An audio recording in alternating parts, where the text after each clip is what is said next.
Hi, నేను మీ సతీష్. ఈ వీడియోలో చాలా అప్డేట్స్ మీతో షేర్ చేసుకుంటున్నా. ఫస్ట్ వన్ ఏంటంటే బిగ్ బాస్ ఇంటి పనులు ఎంతవరకు వచ్చాయి, ఎట్లా ఉండబోతుంది అనేది. అలాగే అర్జున్ అంబటి బిగ్ బాస్ హోస్టింగ్గా చేస్తున్నాడు కదా, హోస్ట్గా చేస్తున్నాడు కదా, మరి ఆయన ఎట్లా ఉండబోతుంది, నాకేమనిపిస్తుంది, హోస్టింగ్ హిట్ పట్ట ఎట్లా ఉండబోతుందని కూడా చెప్పుకుంటే, అట్లాగే కొత్తగా ఇప్పటికే నేను కొంతమంది కంటెస్టెంట్స్ తాలూకా లిస్ట్ అంతా రివీల్ చేసా. అలాగే మరికొందరు పేర్లు అయితే ఇప్పుడు రివీల్ చేయబోతున్నా. ఎవరు ఏంటి, ఎవరు రాబోతున్నారు ఏంటి అనేది కొత్త కంటెస్టెంట్ లిస్ట్ కూడా అప్డేట్ అయ్యింది. అట్లాగే పాత సీజన్ల కంటెస్టెంట్స్ ఎవరైనా వస్తున్నారా లేదా, వస్తే ఎందుకు వస్తారు, అసలు వచ్చేదానికి ఛాన్స్ ఉందా, వస్తే ఏమైంది, ఎట్లా ఉంటుంది, ఇది ఒకటి. ఈ 4 పాయింట్స్ కూడా చెప్పుకుందాం. అట్లాగే మెయిన్ ఇంకోటి ఏంటంటే ఈసారి బిగ్ బాస్ కాన్సెప్ట్ ఎలా ఉండబోతుంది, అంటే గేమ్ ఎట్లా ఆడించబోతుంది. నా లాస్ట్ సీజన్లో ఉల్టా పుల్టా అన్నారు కదా, ఈసారి మరి ఏంటి, ఏ కాన్సెప్ట్ తీసుకుంటారని నాకు అనిపిస్తుంది అని కూడా ఇవన్నీ చెప్పుకుంది. 5 పాయింట్లు చాలా ఇంట్రెస్ట్గా ఉంటాయి చూడండి. అయితే ఇంకోటి ఏంటంటే ఫస్ట్ వన్, ఎప్పటికైతే బిగ్ బాస్ ఇంటిని చాలా కలర్ఫుల్గా రంగులు దిద్దుతూ హౌస్ ఇంటీరియర్ డెకరేషన్లో స్టాఫ్ అంతా ఫుల్ బిజీగా ఉన్నారు. ఈ వేరే లెవెల్లో అసలు ఇది బిగ్ బాస్ హౌసా లేకపోతే ఇంద్రధనస్సా ఇంద్రభవనమా అనే రేంజ్లో అది ఇంటీరియర్ ఇరగదీసే పనుల్లో ఫుల్ బిజీగా ఉన్నారు. బిగ్ బాస్ ఇంటికి మెయిన్ ఏంటంటే వాస్తు విషయంలో చాలా చాలా చాలా నమ్ముతారు. జనరల్గానే సినిమా ఇండస్ట్రీలో చాలా సెంటిమెంట్స్ ఉంటాయి. ఒక అక్షరంతో హిట్ అయిందా, 3 అక్షరాలతో పేరు పెట్టిన సినిమా హిట్ అయిందా, లేకపోతే 5 అక్షరాలతో పేరు పెట్టిన సినిమా హిట్ అయిందా, ఆతో స్టార్ట్ అయింది హిట్ అయింది, అత్తారింటికి దారేదంటే ఆతో ఓకే, తర్వాత ఇలా రకరకాల సెంటిమెంట్స్ అయితే ఉంటాయి. అలాంటిది ఇక్కడ బిగ్ బాస్ హౌస్ కూడా అలాంటి సెంటిమెంట్స్ అయితే ఉన్నాయి. ఇప్పుడు ఇవన్నీ ఎందుకు చెప్తున్నానంటే ఈ సీజన్లో స్విమ్మింగ్ పూల్ లేదంట, జైలు లేదంట, కిచెన్ లేదంట, తీసి పడేశారంట, ఇలా రకరకాల స్పెక్యులేషన్స్ అయితే వస్తూ ఉన్నాయి. బట్ అవన్నీ రాంగు. ఈశాన్యం, నైరుతి, ఆగ్నేయం ఇలా అన్నీ చూసుకునే ఈ సెట్ అయితే వేస్తారు. ఇప్పుడు మీరు గమనిస్తే కంటెస్టెంట్లు ఎంట్రీ ఇస్తారా మెయిన్ గేటు, ఆ గేట్లోంచి వచ్చాక గ్లాస్ డోర్ కూడా చూడండి ఎప్పుడు ఎదురెదురుగా ఒకే లైన్లో ఉంటాయి. అట్లాగే ఎంట్రీ ఇవ్వగానే హౌస్కి ఫస్ట్ లెఫ్ట్లో స్విమ్మింగ్ పూల్ ఉంటుంది. అట్లాగే ఆ పూల్ పక్కన కాస్త గార్డెన్ ఏరియా ఉండి ఆ తర్వాత వాష్రూమ్స్ ఉంటాయి. ఎప్పుడు లెఫ్ట్ సైడ్ స్మోకింగ్ జోన్ ఉంటుంది, ఆ పక్కనేమో ఎక్సర్సైజ్ చేసుకునే దానికంటే బరువులన్నీ అని లెక్క. ఇవన్నీ వాస్తు ప్రకారం. ఆ పక్కన మళ్ళీ జైలు, ఇట్లా అన్ని ప్రతిదీ కూడా వాస్తు ప్రకారమే ఉంటాయి. మళ్ళీ ఇక్కడ గార్డెన్ ఏరియాలో అంతా ఇలా సెట్ చేసుకుంటారు కదా. తర్వాత హౌస్లోకి ఎంట్రీ గార్డెన్ ఏరియా దాటి ఇంట్లోకి వెళ్ళాక కూడా రైట్ సైడ్ టీవీ రూము, అక్కడ ఒక సోఫా, ఆ సోఫాలో కూర్చొని అక్కడ హోస్ట్తో నాగార్జునతో వీకెండ్ మాట్లాడుతూ ఉంటారు కదా, సో ఆ సోఫా ఇవన్నీ ఉంటాయి. అలాగే ఇంటి లోపలికి ఇంకా వెళ్ళగానే మళ్ళీ తూర్పు వైపు వాస్తు ప్రకారం ఎలా ఎక్కడ ఏ ఉండాలో అలాగే ఆ కిచెన్ ఉంటుంది, బెడ్రూమ్ ఉంటుంది, ఇవన్నీ వాస్తు ప్రకారం సెట్ చేస్తారు.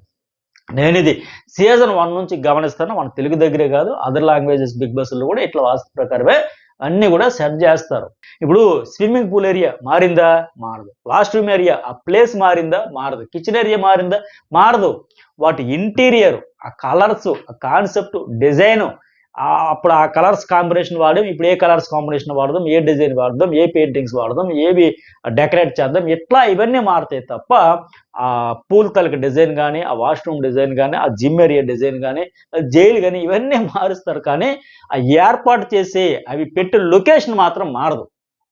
సో బిగ్ బాస్ సక్సెస్ అవ్వడానికి, సూపర్ డూపర్ హిట్ అవ్వడానికి ఇంటి సెట్ తాలూకు వాస్తు ప్రకారం సెట్ చేసుకోవడం అనేది కూడా ఒక కారణం బలంగా నమ్ముతారు, చాలా బలంగా నమ్ముతారు. సో ఈసారి కూడా అలాగే బాగా హిట్ అయిన ఆ ఫార్ములాల ప్రకారమే ఈ సెట్స్ అన్ని ఉన్నాయి. అయితే అవి వేరే లెవెల్లో, నెక్స్ట్ లెవెల్. అబ్బా ఏం చేశారు రాబాయ్ అని లెక్క, మనం ప్రత్యేకించి ఆ ఇంటి గురించే మరొక వీడియో చేసుకోవచ్చు అన్నంత దనగా చేస్తా ఉన్నారు. అందుకే అది మారిపోయిందంటే, ఇది మారిపోయిందంటే, ఇదంటే అదంటే అవన్నీ రూమర్స్, స్పెక్యులేషన్స్ అవేం పట్టించుకోకండి, అవేం మారవు. అట్లాగే ఇంకోటేంటి, ఇందాక 5 పాయింట్లు అన్నా కదా, ఇంకో పాయింట్ ఏమంటే కంటెస్టెంట్ల డాన్స్ పర్ఫార్మెన్స్లు ఇంకా షూట్ కాలే. ఎప్పటికే అవి స్టార్ట్ అయిపోయి కొద్దిగా స్లో అయింది. ఎందుకంటే ఈ హౌస్ వర్క్ ఇవన్నీ కాస్త కోస్త అటు రావడం, మళ్ళీ హైదరాబాద్కి ఈ మధ్యన వర్షాలు ఇవన్నీ వల్ల. సో మొత్తానికి ఇంకా 29, 30, 31 3 రోజులు ఉన్నాయి కనుక ఇవాళ నుంచి ఈ షూట్ స్టూడియోలో జరిగేవన్నీ కూడా జరుగుతాయి. తర్వాత ఇంకోటి ఏమంటే నేను మరోసారి చెబుతా ఉన్నా, ఫస్ట్ టైం మన ఛానల్ చూసేవాళ్ళు సబ్స్క్రైబ్ చేసుకోండి, బెల్ ఐకాన్ టచ్ చేయండి. మన ఛానల్లో మీకు అన్ని అప్డేట్స్ కూడా ఎప్పుడు ఎక్కడ ఎవరు ఇవ్వనన్న అప్డేట్స్ అయితే నేను బోల్డ్ కుప్పలు తెప్పలుగా దాచి ఉంచా. అవన్నీ కూడా గ్యాప్ లేకుండా ఇచ్చేస్తా. ఛానల్తో పాటు news bowl Satish Insta account కూడా కింద డిస్క్రిప్షన్లో ఉంటుంది, అది కూడా ఫాలో కండి. ఎప్పటికప్పుడే మీకు అసలు న్యూస్ బౌల్ సతీష్ అంటే ఫస్ట్ బెస్ట్ క్యాప్స్ ట్యాగ్ కూడా పెట్టుకోవచ్చు. News bowl Satish big boss రివ్యూస్లో బెస్ట్ అండ్ ఫస్ట్ ఇస్తారని లెక్క. ఆ స్థాయిలో ఇచ్చి పడేద్దాం. మీరు ఎక్కడ అప్డేట్స్ కోసం మీరు ఎదురు చూడకపోతే టక వచ్చేస్తుంటే కనుక ఫస్ట్ మన న్యూస్ బౌల్ ఛానల్ని అలాగే ఆ ఇన్స్టా అకౌంట్ కూడా సబ్స్క్రైబ్ చేసుకోండి. ఇంకోటి ఏంటంటే ఈసారి మరి లాస్ట్ సీజన్ ఏమో ఉల్టా పుల్టా అన్నారు, మరి ఈసారి ఏమో ఇన్ఫినిటీ అంటున్నారు. ఎట్లా ఉంటుంది అంటే నాకేమనిపిస్తుంది అంటే నాకు ఈసారి ఒకవేళ ఫారెస్ట్ థీమ్ గాని, ఈ ఫారెస్ట్ జంగిల్ కాన్సెప్ట్ గాని, లేదంటే జంతువులు పెట్టి చేస్తారేమో నాకు అనిపిస్తుంది. ఎందుకంటే లాస్ట్ టైము ఓ పెద్ద కొంగ బొమ్మ పెట్టారు కదా! ఈసారి ఆల్రెడీ గుర్రం బొమ్మ వీడియో లీక్ అయితే బయటకొచ్చింది. అలాగే సీజన్ 5లో మీరు గమనిస్తే ఒక ఇద్దరు కంటెస్టెంట్స్ మధ్య గాని, అట్లాగే బిందు మాధవి ఓటీటీలో గూడా ఒకరిద్దరు కంటెస్టెంట్‌లు పులి, సింహం, గుంట నక్క ఇలా పేర్లు పెట్టుకుంటేనే చాలా గొడవలు, కంటెంట్ వచ్చింది. అలాంటి కంటెస్టెంట్‌లందరిని ఏదో ఒక జంతువుతో పోల్చి పేర్లు పెట్టి గేమ్ ఆడిస్తే గొడవలు ఎన్ని గొడవలు జరగాలో అంత జరుగుతాయి. ఎంత కంటెంట్ రావాలో అంత వస్తుంది. సో, ఈసారి అలాంటిదేమైనా చేస్తారేమో నాకనిపిస్తుంది. ఈసారి జంతు ప్రపంచం చూస్తామో 'బిగ్ బాస్' హౌస్‌లో.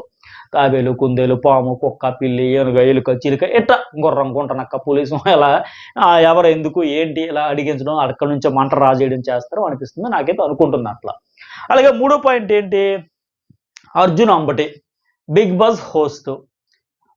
హోస్ట్‌గా అర్జున్ అంబటి ఎలా చేస్తాడని నాకనిపిస్తుందంటే, గత సీజన్‌లో నేను హౌస్‌లో కంటెస్టెంట్‌గా వచ్చి ఆడిన దాన్ని బట్టి అబ్జర్వ్ చేసిన దాని ప్రకారం చూస్తే, కూపిరి బాగా లాగుతాడు. కూల్‌గా కూర్చొని, అవునా అదేంటి?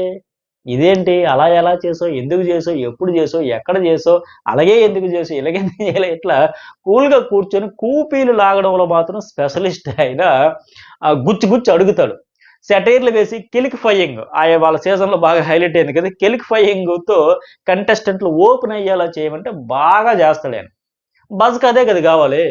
'బిగ్ బాస్' హోస్ట్ చేయాల్సిన పని అదే. వాళ్ళు కెలికిఫైయింగ్ చేసి ఆ హౌస్‌లో చాలా పొడిచావులే ఏమాత్రం దానికోసం వచ్చావా? ఈ టైప్‌లో కొద్దిగా కెలికిఫైయింగ్ చేసి బజ్‌ని జమ్ అనిపించాలంటే లేపాలంటే ఇట్లాగే ఉండాలి. అందులో సక్సెస్ అవుతాడు నో డౌట్. ఎందుకో లాజిక్ చెప్పనా? ఇప్పుడు ఆయన కంటెస్టెంట్‌గా అప్పుడొచ్చేటప్పుడు ఏంటంటే 5 వారాల తర్వాత హౌస్‌లోకి రావడంతో ఓపెన్ కాలేదు.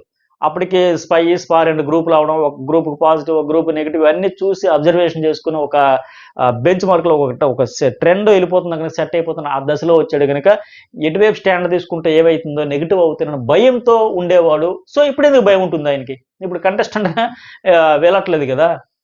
ఇప్పుడు ఆయన గేమ్ ఆడాల్సిన అవసరం లేదు కదా! జస్ట్ షోని బయట నుంచి నాలాగా, మీలాగా, మనలాగా అబ్జర్వ్ చేసి లాజిక్‌లు, లా పాయింట్లు తీయాలి. అర్జున్ కంటెస్టెంట్‌గా వెళ్ళినప్పుడు అదే చేశాడు కనుక బజ్ హోస్ట్‌కి క్లిక్ అవుతాడు. ఇప్పుడు పైగా ఇంకోటేంటి ఇండస్ట్రీలో చాలా ఏళ్లుగా ఉన్నాడు. అవతల వాళ్ళని చూసి భయపడే పరిస్థితి ఉండదు. ఖచ్చితంగా ఓపెన్‌గా అడగాల్సినవి అడిగేస్తాడు. పైగా 'బిగ్ బాస్' టీమ్ నుంచి కూడా సరైన గైడెన్స్ ఉంటుంది గనుక 'బిగ్ బాస్' అయితే క్లిక్ అవుతుంది. అంబటి అర్జున్ పర్సనాలిటీ కూడా గంభీరంగా ఉంటాడు గనక హిట్ అవుతుంది. హోస్ట్‌గా అరిచేసి, కేకలేసి, పెడబొబ్బలు పెట్టాల్సిన పనే లేదు. కామెంట్ కంపోజ్డ్‌గా ఉంటూ అడిగితే ఖచ్చితంగా క్లిక్ అవుతాడు. పైగా ఇతడు వేరే ఎవరో ఫేడ్ ఔట్ అయిపోయి పర్సనాలిటీ పెట్టే బదులు ఫేమ్ ఉన్న యాక్టర్ కదా! సీరియల్స్‌లో సినిమా ఆర్టిస్ట్‌గా మంచి పాపులారిటీ ఉన్నాయన గనక అందుకే తీసుకున్నారు అనుకుంటున్నా. సో, ఆల్రెడీ సినిమాల్లో, సీరియల్స్‌లో యాక్టింగ్ చేసి నిరూపించుకున్నవాడు గనక చాలా ఈజీగా, అలవాగ్గా బజ్ బండినైతే లాక్కెళ్ళిపోతాడు. హిట్ అయిద్దని నేను అనుకుంటున్నా. ఇంకో పాయింట్ ఏమన్నాను? కొత్త కంటెస్టెంట్‌లెవరు? లాస్ట్ 5 డేస్‌లో మీరు గమనిస్తే నేను ఫస్ట్ 'విష్మయశ్రీ' ఒక అమ్మాయి వస్తుంది హీరోయిన్ అని జెప్పా. ఫస్ట్ రివీల్ చేసి. ఆ తర్వాత ఇంకో పేరు గూడా జెప్పా. 'నాగమణికంఠ' సీరియల్ ఆర్టిస్ట్ ఆయన గూడా వస్తున్నాడని జెప్పా. వీళ్ళిద్దరితో పాటు మరొక 3 పేర్లు గూడా వినిపిస్తూ ఉన్నాయి. ఈ 'విష్మయశ్రీ' గురించి గూడా జెప్పా. మన పక్క తెలుగమ్మాయి డాక్టర్ కావాలనుకుని యాక్టర్ అయింది. 'కృష్ణగాడు' అంటే ఒక రేంజు, 'నమో', 'దిల్సే' ఇట్లా కొన్ని కొన్ని సినిమాల్లో 'మైల్స్ ఆఫ్ లవ్' ఇలా కొన్ని సినిమాల్లో నటించిన హీరోయిన్. ఇన్‌స్టా‌లో కూడా ఒక 4500 ప్రస్తుతానికి ఉన్నారు. మరి సీజన్‌లో వచ్చాక ఏమైతది? ఎంత పెంచుకుంటదో చూద్దాం. ఎనీవే ఈమె అయితే వస్తుందని జెప్పాం. రెండోది ఈమె కూడా హౌస్‌లో ఉండబోతున్నట్టుగా తెలిసింది. మనం జెప్పినాం. అట్లాగే ఆమె కూడా కొద్ది రోజులు మీకు దూరంగా ఉండబోతున్న నా ఇన్‌స్టా‌లో పెట్టిన స్క్రీన్ షాట్ కూడా ప్రెజెంట్ వైరల్ అవుతుంది. సో, ఈమె. తర్వాత రెండో పేరు ఏం చెప్పాను 'నాగమణికంఠ' సీరియల్స్ నటుడు. ఆ 'కస్తూరి' సీరియల్‌లో ఐశ్వర్య పిషతో పాటు నటించిన ఆయన టిక్‌టాక్ వీడియోలతో స్టార్ట్ చేసి ప్రెజెంట్ 'ప్రియా స్వాగతం కృష్ణ', 'ప్రియా స్వాగతం కృష్ణ' ఇట్లా యూట్యూబ్ సీరీస్‌లు వీటన్నిటిలో చేస్తున్నాడు. ఇతనికి కూడా 1,08,000 వరకు ఫాలోవర్స్ ఇన్‌స్టా‌లో ఉన్నారు. ఇతడి పేరు. ఇప్పుడు మూడో పేరు ఎవరు వినిపిస్తుంది? 'శేఖర్ భాష', 'ఆర్‌జే', 'వీజే' ఈ మధ్య కాలంలో 'రాజధాని' ఇష్యూలో 'రాజధాని' కంటే ఎక్కువగా ఆర్గ్యుమెంట్ చేసి, డిబేట్‌లో పార్టిసిపేషన్ చేసి, ఓ ఫ్రెండ్ కోసం తను ఏమైతే నమ్మాడో, తనకేమైతే తెలుసునో ఆ ఇన్ఫర్మేషన్ షేర్ చేసుకుంటూ బాగా ట్రెండింగ్ అయ్యాడు. వైరల్ అయ్యాడు. ఈ మధ్య కాలంలో ఈయన బాగా ఒక్కొక్కసారి ఒక్కొక్క టైము ఒక్కొక్క కంటెంట్ మీద నడుస్తది కదా! అట్లా 'శేఖర్ భాష' బాగా హైలైట్ అయ్యాడు. ఈయన గూడా వచ్చే ఛాన్సెస్ అయితే వెరీ హై. 99% ఛాన్సెస్ ఉన్నాయి. ఈ ముగ్గురితో పాటు ఇప్పుడు నాలుగో పేరు ఎవరంటే 'రవితేజ చౌదరి అనపర్తి'. ఇతడు కొత్త కంటెస్టెంట్, కంప్లీట్గా కొత్త పేరు, బహుశా ఎవరు చెప్పలేదు అనుకుంటా, నేను చెబుతున్నా. ఈయన ఎవరంటే model, doctor, actor, multi talented. ఇప్పటికి ఇతనికి ఇన్స్టాలో చూసుకుని ఒక 24K ఫాలోవర్స్ అయితే ఉన్నారు. ఇతడు డాక్టర్, క్వాలిఫైడ్ డాక్టర్. అలాగే యుఎస్ఏలో మోడల్. ఇతడు పర్సనాలిటీ అంత అయితే హైలైట్ ఉంది. మోడల్ మరి డాక్టర్ ఇవన్నీ ఉన్నాయి కనుక నెక్స్ట్ లెవెల్లో ఉంది. కంటెంట్ అయితే వస్తుంది, ట్రాక్స్ గేక్స్ వస్తాయో నేనైతే అనుకుంటాను ఈ పర్సనాలిటీ. తర్వాత ఇంకొకరు ఎవరు, ఐదో పేరు పరమేశ్వర్. ఇతడు ఎవరంటే యాక్టర్, డైరెక్టర్. ఇతను 33 ఇయర్స్ ఏమో ఉంది, కామారెడ్డి, తెలంగాణ. ఈయన డైరెక్టర్ అవ్వాలని ఇండస్ట్రీకి వచ్చాడు. కానీ అందరూ అయ్యా నీ పర్సనాలిటీ బాగుంది, ఫేస్ వాల్యూ ఉంది, హ్యాండ్సమ్ లుక్ ఉన్నావు, నువ్వు డైరెక్టర్ కాదు, ముందు హీరో అవ్వు, తర్వాత యాక్టింగ్ స్క్రీన్ మీదకి రా, స్క్రీన్ వెనకుండి పోగానే తెలిసిన వాళ్ళందరూ చూసిన వాళ్ళందరూ మోటివేట్ చేయడంతో చెప్పడంతో అవునా అవునా అవునా సరే చేద్దామని చెప్పేసి ఒక చిరుగొడవలని, కుమారి 18+ అని, లావణ్య విత్ లవ్ బాయ్స్, అలాగే దారి, జాతీయ రహదారి, ఇట్లా ఒక 9 సినిమాలు చేశాడు. మెయిన్ రోల్ చేశాడు. ఆ జాతీయ రహదారి సినిమాకి అయితే ఏకంగా అందులో చేసిన రోల్కి, ఇతని క్యారెక్టర్కి ఏమో బెస్ట్ యాక్టర్ ఫిల్మ్ఫేర్ అవార్డు కూడా వచ్చింది.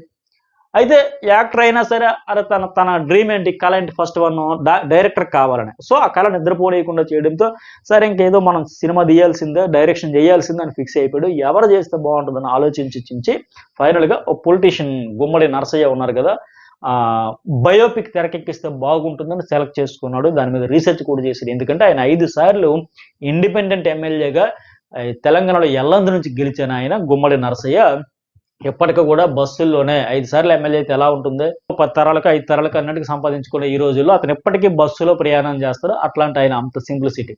ఆయన బయోపిక్ గురించి ఒక 26 మంత్స్ అతను రీసెర్చ్ చేశాడు. అలాగే ఐఏఎస్, ఐపీఎస్ అండ్ ఈ గుమ్మడి నరసయ్య అపోనెంట్స్ కూడా, పొలిటికల్గా అపోనెంట్స్ ఎవరైతే ఉంటారో వాళ్ళని కూడా కలిసి ఇతని గురించి తెలుసుకొని ఎంక్వైరీ చేసి, అరే ఈ రోజుల్లో ఇంత నిస్వార్థంగా సింప్లిసిటీతో ఉండి హంగులు, ఆర్భాటాలు, ఆస్తులు కాకుండా ప్రజాసేవ కోసమే ఉన్నాడా, ఎట్లాంటి పర్సనాలిటీస్ కూడా ఉన్నాయా, ఒక రకంగా చెప్పాలంటే లివింగ్ లెజెండ్ ఏమో అని లెక్క ఫీల్ అయ్యి అతను ఏవైతే ఇన్పుట్స్ అన్ని సేకరించాడో వాటి అన్నిటితో కలిపి ఇతని గుమ్మడి నరసయ్య అనే బయోపిక్ కూడా తీశాడు. ఇతను కూడా ఇప్పుడు బిగ్ బాస్ హౌస్లోకి రాబోతున్నాడని నాకైతే తెలుస్తుంది. తర్వాత ఇంకోటి ఏంటంటే ఈ 5గురితో పాటు మేము ఉన్న 2 వీడియోలు నేను ఒక పేరు చెప్పాను, అభిరామ్ వర్మ అని. ఎవరంటే ఈయన గురించి పెద్దగా డీటెయిల్స్ తెలియట్లేదు. అంటే ఈయన కూడా నేను చూస్తే చాలా multi talented, model, actor, writer, యుఎస్ఏలో ఎంబీఏ చేశాడు. అట్లాగే మిస్టర్ ఆంధ్రప్రదేశ్ టైటిల్ 2013 విన్నర్ అండి ఈయన కూడా. అంటే మొత్తానికి కంటెస్టెంట్స్ అందరూ మామూలుగా ఈసారి తేవట్లేదు బిగ్ బాస్ అనేది నాకు అర్థమవుతుంది. చాలా ఇంటర్నేషనల్ ఈవెంట్స్లో కూడా మోడలింగ్ చేశాడు, చాలా అవార్డ్స్ కూడా దక్కించాడు. అలాగే ఏకం మూవీకి ఇతను చేసిన దానికి ఇంటర్నేషనల్ క్రిటిక్స్ నుంచి కూడా ప్రశంసలు వచ్చాయి. సో మను, హోరాహోరీ, రాధాకృష్ణ, ఝాన్సీ, ఏకం, నీతో ఇవన్నీ చాలా సినిమాలు అయితే చేశాడు. ఇతను కూడా మొత్తానికి ఇది కొత్త కంటెస్టెంట్స్, ఈ పేర్లు కూడా రాబోతున్నారు అని నాకు తెలుస్తుంది. 99% వచ్చే ఛాన్సెస్ అయితే ఉన్నాయి.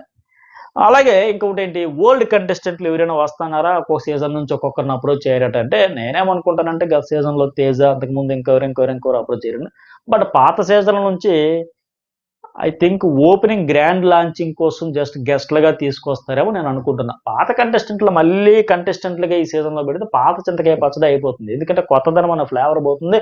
ఆ కంటెస్టెంట్ కానీ ఆ పాత కంటెస్టెంట్ల గొడవలు, ఆ సీజన్ అప్పుడు ఆయన తీసుకున్న స్టాండ్, బిహేవియర్ ఇవన్నీ గుర్తొస్తూ ఉంటాయి. పాత చింతకాయ పచ్చడి అయింది. సో అట్లా చేయరని నేను అనుకుంటున్నా.